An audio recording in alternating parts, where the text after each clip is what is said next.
বন্ধুরা কেমন আছো সবাই? আশা করি সবাই ভালো আছে। আজকে একটা নতুন ভিডিও নিয়ে চলে এসেছি। আজকে ভাগ্নাদের বাড়িতে কিন্তু খাওয়া-দাওয়া ছিল। ও আমাদের খাওয়ালো। তো সেজন্য আমি চলে এসেছি আজকে রাঁধুনি হিসেবে। আজকে আমি কিন্তু সব সব নিজেই রান্না করেছি। আর এদিকে দেখো আমি চলে এসেছি। আর আজকের মেনু হচ্ছে বেগুন ভাজা, বাঁধাকপির তরকারি আর মাংসের ঝোল, খাসি মাংসের ঝোল আর পাঁপড়, মিষ্টি।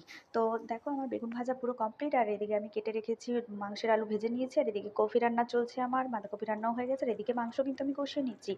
তো মাংস একটু ঝোলঝোলি আমি মানে খেতে আমি পছন্দ করি বলে একটু বেশি জল দিয়ে দিয়েছিলাম। যাই হোক খেতে খুব টেস্টি হয়েছিল। সবাই বলছে ভালো লেগেছে, কিন্তু একটু ঝোল বেশি হয়ে গেছিলো। তো শীতের রাতে এমন কিছু খারাপ হয়নি। তো এদিকে দেখো আমার রেডি, আর লাস্ট টাচ দেখিয়ে দিলাম। আর খাওয়া শুরু হয়ে গেছে মোটামুটি, সবাই খেতে বসেছে। আর এদিকে লাস্টে আমিও বসে গেছিলাম। আর এই যে সুন্দর দেখো সবাইকে পরিবেশন করার পরে নিজেকে খুব ভালো লাগছিল। তো খুশি খুশি লাগছিল। যাই হোক আমি কিছু করতে পেরেছি। তো এটি আজকে এখানে